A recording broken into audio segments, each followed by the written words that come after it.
지난 영상에서도 말했듯 아브라함은 자기 삶을 버리고 오직 말씀만을 따라 약속된 복을 찾아 떠나. 아브라함은 그 어떠한 계산도 없이 오직 믿음으로 하나님이 말씀하신 낯선 땅으로 자기 삶을 집어던지죠. 대단한 믿음이라 할 수 있어요. 그래서 아브라함은 믿음의 조상이란 칭호로 오랜 시간 많은 사람들의 입에 오르내렸어요. 그래서 사람들은 아브라함이 흔들림 없는 믿음으로 하나님 앞에서 완전 무결한 신앙인이었다고 생각하곤 해요. 하지만 아브라함 이야기를 자세히 들여다보면 아브라함이 완전 무결한 신앙인이었다고 보긴 어려워요. 물론 신앙인으로서 아브라함이 보인 엄청난 면모들도 있지만 그렇지 않은 면모들도 참 많았거든요. 그래서 저는 이번 영상에서 아브라함의 흑역사를 특집으로 다뤄보려 해요.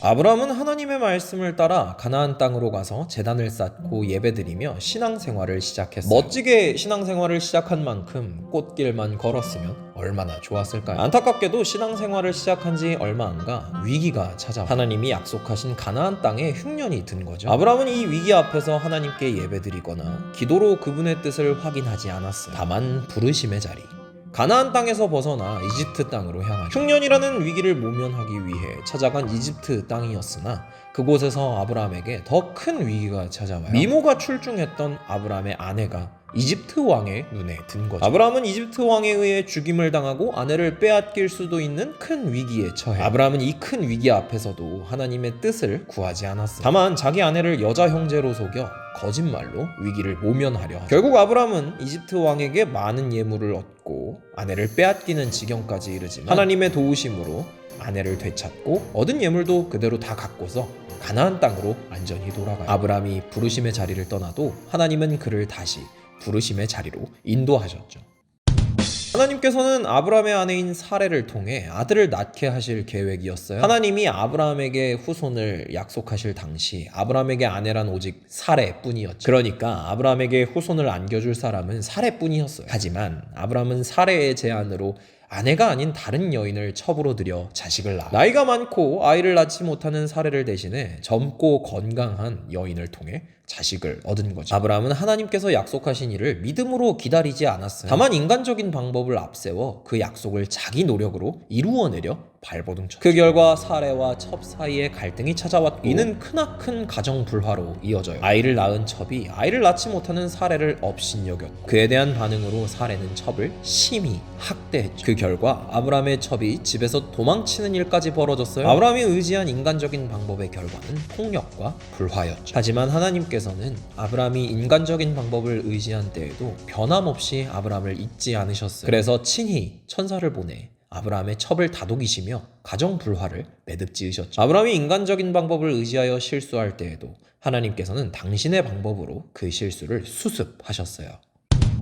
아브라함이 99세가 된 때에 하나님께서는 다시 한번 당신의 약속을 아브라함에게 재확인시켜 주셨어요. 이때 하나님께서는 아브라함에게 큰 무리의 아버지라는 뜻의 아브라함이라는 새 이름도 주셨죠. 그러면서 아브라함과 그의 자손들을 위한 약속의 증표 할례를 허락하셨어요. 하나님께서는 아브라함의 이름을 아브라함으로 바꿔주시는 한편 아브라함의 아내 사레의 이름도 사라로 바꿔주세요. 이름을 바꿔주시며 사라가 아이를 낳을 거고 여러 민족의 어머니가 될 거라 축복하며 말씀하셨죠. 이 엄청난 은혜의 말씀에 아브라함은 크게 기뻐하며 하나님을 찬송하기는커녕 그 말씀을 비웃으며 속으로 이렇게 생각하죠.